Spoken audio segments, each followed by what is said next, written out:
കാരുണ്യവാനായ എൻ്റെ ഈശോയെ, കാണപ്പെടുന്നതും കാണപ്പെടാത്തതുമായ സകലത്തിൻ്റെയും സൃഷ്ടാവായ ദൈവമേ, അങ്ങയെ ഞാൻ സ്തുതിക്കുന്നു.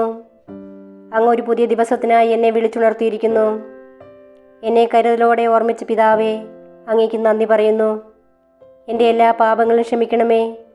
എൻ്റെ ജീവിതത്തിലെ എല്ലാ കുറവുകളും നീക്കണമേ. ശുദ്ധമായ ഹൃദയവും കളങ്കമില്ലാത്ത ആത്മാവോടും കൂടി ഞാൻ ഇന്നായിരിക്കട്ടെ. എൻ്റെ മനസ്സിൻ്റെ മുറിവുകളെ സുഖപ്പെടുത്തണമേ. എൻ്റെ ഇന്നലകളിലെ വേദനകളിൽ നിന്ന് എന്നെ മോചിപ്പിക്കണമേ. ഞാൻ അങ്ങയെ പൂർണ്ണ ഹൃദയത്തോടെ സ്നേഹിക്കുന്നു. അങ്ങയുടെ വിലയേറിയതും വിശുദ്ധമായ രക്തം എപ്പോഴും എനിക്കും എൻ്റെ ഭവനത്തിനും സംരക്ഷണ വലയം തീർക്കട്ടെ. ഈ ദിവസത്തിൽ ശത്രു എനിക്കായി ഒരുക്കുന്ന എല്ലാ കെണികളും ഭേദിക്കുവാനും അങ്ങയുടെ കാരുണ്യത്തിൻ്റെ അനുഗ്രഹങ്ങൾ സ്പർശിക്കുവാനും എന്നെ അനുവദിക്കണമേ. എൻ്റെ കണ്ണുകൾ നിറയുവാൻ ഇടവരുത്തരുതേ. സന്തോഷവും സമാധാനവും സമൃദ്ധിയും എന്നും ജീവിതത്തിൽ നിലനിൽക്കുവാൻ എനിക്കിടയാക്കണമേ. ആമേൻ. 23-ാം സങ്കീർത്തനം. കർത്താവാണ് എൻ്റെ ഇടയൻ, എനിക്കൊന്നിനും കുറവുണ്ടാവുകയില്ല. പച്ചയായ പുൽത്തകടികളിൽ അവിടുന്ന് എനിക്ക് വിശ്രമമരുളുന്നു. പ്രശാന്തമായ ജലാശയത്തിലേക്ക് അവിടുന്ന് എന്നെ നയിക്കുന്നു. അവിടുന്ന് എനിക്ക് ഉന്മേഷം നൽകുന്നു. തൻ്റെ നാമത്തെ പ്രതി നീതിയുടെ പാതയിൽ എന്നെ നയിക്കുന്നു.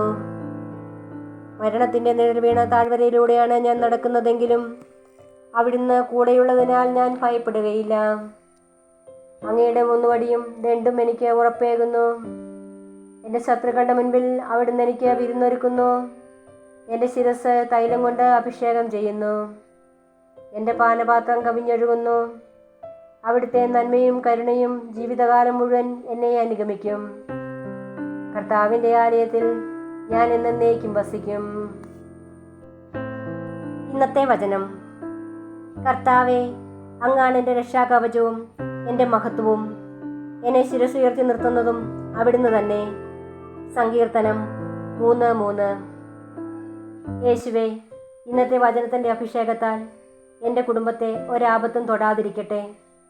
എൻ്റെ ദൈവമേ, എന്നെ അനുഗ്രഹിക്കണമേ. എൻ്റെ സമ്പത്തിനെയും ആയുസ്സിനെയും വർദ്ധിപ്പിക്കണമേ. രോഗങ്ങളും തകർച്ചകളും എന്നിൽ നിന്ന് അകറ്റി നിർത്തണമേ. എന്നെയും എൻ്റെ കുടുംബത്തെയും യേശുവിൻ്റെ തിരക്തത്താൽ മുദ്രണം ചെയ്യണമേ. പരിശുദ്ധ പരമദീവികാരണമേ, അങ്ങയെ ഞങ്ങൾ ആരാധിക്കുന്നു. ആമേൻ.